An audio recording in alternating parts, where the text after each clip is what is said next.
y quiero conversar principalmente con la COP25 y todo lo que la gente quiere saber. Recordemos que esto se encuentra en manos de la ministra del Medio Ambiente, Carolina Schmidt, y quiero acá replicar una cita que usted replicó también en sus redes sociales, donde dice: prácticamente todo lo que se pudo haber dicho sobre la crisis climática se vuelve por definición anacrónico y desfasado, y todo lo que debe ser hecho al respecto es necesariamente muy poco y llega demasiado tarde.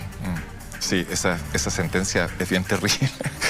Es de un texto de autores que han teorizado respecto al cambio climático, pero dan cuenta de una realidad. El cambio climático, la crisis climática, la crisis ecológica es una realidad que hoy día se ha acelerado en su consecuencia.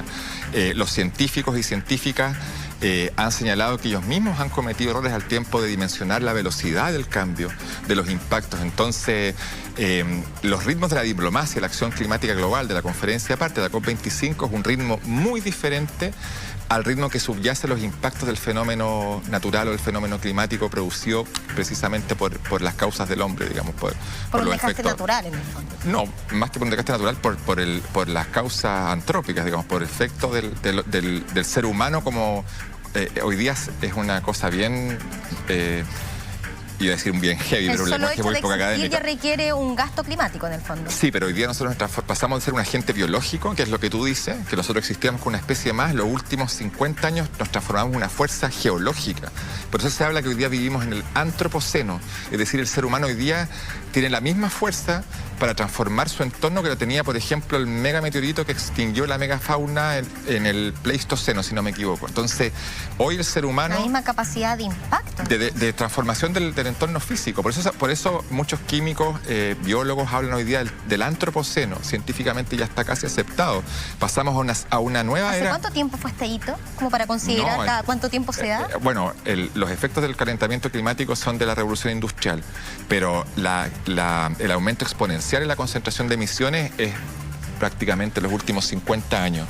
Entonces, antiguamente nosotros separábamos la historia de la humanidad de la historia natural, porque decíamos el hombre es casi un guiño en la historia geológica, geofísica de la humanidad, no somos nada. No, pero hoy día eso no es así. El hombre hoy día es una fuerza geológica devastadora.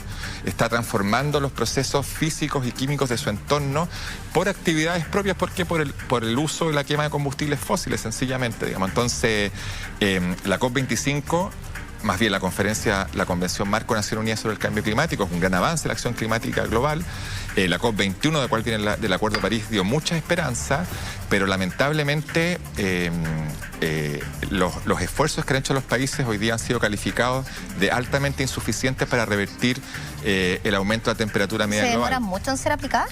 Considerando que ya nos encontramos a este punto de casi no retorno, que es una frase que he repetido, pero que la verdad es que llama bastante la atención, porque pareciera que esto es un problema que le va a afectar al futuro, pero está acá. No, claro, porque el último, o sea, no el último, pero fue el informe del 2018 del IPCC, que el panel de científicos, de expertos de la Convención de Naciones Unidas, señaló que para evitar que el aumento de la temperatura media supere el 1,5 grados, a fin de siglo respecto a los niveles preindustriales, lo que había que hacer era reducir las emisiones globales de gases de efecto invernadero netas al 2030 casi en un 50%. Al 2030 son, las matemáticas me fallan, 10 años. Que atroz mis matemáticas. 10 años, es decir, en 10 años más, si nosotros no reducimos la mitad de las emisiones de gases de efecto invernadero, no vamos a poder evitar el aumento de 1,5 grados a fines de siglo, lo que es... respecto a las consecuencias que va a tener eso son inimaginables. Entonces es muy difícil que lo cumplamos. Es muy difícil porque o los países no cumplen su reducción de emisiones de gases de efecto invernadero o las cumplen mal. Entonces en esta COP inicialmente lo que iba a suceder es que todos los países signatarios del Acuerdo de París iban a presentar, o al menos gran parte, a presentar su contribución nacional determinada. Es decir, yo como Chile me comprometo a reducir al año 2030 tanto porcentaje de emisiones de gases de efecto invernadero. Eso hoy día ya no está tan claro. El cambio de sede evidentemente afectó. El hecho de que el presidente Piñera no haya podido ir y se reste de ejercer el liderazgo climático también afectó, obviamente.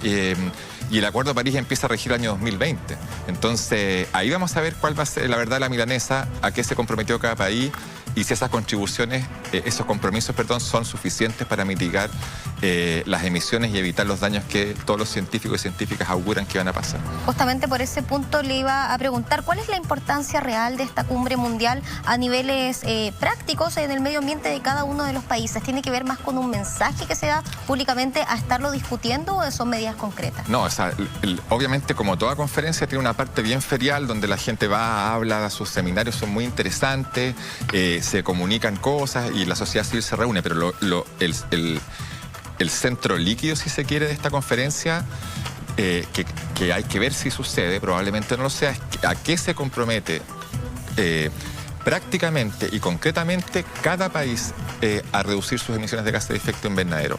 Ese compromiso que hace está alineado con lo que dicen los científicos de que hay que reducir la mitad de las emisiones al año 2030 y ojalá ser carbono neutral, es decir, emitir lo mismo que se captura al año 2050, o es un compromiso en buen chileno lo que uno más bien puede hacer. Si los países entregan contribuciones nacionales que son, se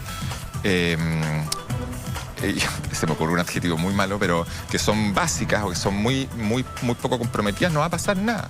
Entonces probablemente en esta COP eso no suceda, que va a ser la COP siguiente, que es en Glasgow, en Escocia. Y además en la COP uno sabe más o menos lo que se va a discutir. Esta COP tiene 3 o 4 cosas importantes. Uno, el artículo 6 del Acuerdo de París, que es de qué forma se establece un mercado de emisiones donde los países que emiten más puedan comprar cuotas de emisiones en los que emiten menos y así reducir. Hay un mecanismo para resarcir daños y pérdidas por los eventos climáticos extremos, que es el mecanismo internacional de Varsovia, las contribuciones nacionalmente determinadas y el tema de cómo incorporar la ciencia, porque aunque usted no lo crea, por ejemplo, en las conferencias previas en Bonn, Estados Unidos, que sabemos que tiene una postura con Trump negacionista absolutamente, Arabia Saudita, que es un país que vive... se negaba que existía el calentamiento global. Exactamente. Ellos dijeron que este informe del IPCC estaba bien, muchas gracias por hacerlo, pero no es vinculante para las decisiones que tomen los países. Entonces, ese nivel de cosas estamos discutiendo en la acción climática global. Usted ve también, por ejemplo, en esta COP hay 40, 45 jefes de Estado, no está el presidente de Estados Unidos, obviamente, en la región no está, Bolsonaro también es negacionista, entonces así es bien difícil. Y hay que ver qué resultado. Igual hay que tener esperanza. La única forma de resolver esto es con acción climática global. No hay otra manera. Pero lamentablemente al día de hoy, desde la Convención Marco, que es del año 94, hasta esta COP, el año 2020, resultados concretos no hemos tenido, porque el año 2019 va a ser el año históricamente donde van a haber más concentraciones de gases de efecto invernadero en la atmósfera. El año de los años más cálidos. Entonces, en vez de ir disminuyendo, hemos ido avanzando. Pero uno todavía sigue confiando y teniendo esperanza en que la acción, por ejemplo, lo que estaba la invitada que me antecedió, Fundación Cultiva, que la acción de la sociedad civil y de la sociedad organizada presione de alguna vez a los gobiernos para evitar las consecuencias catastróficas que están documentadas y que aún así la documentación que se hace muchas veces es más moderada de lo que realmente puede llegar a pasar.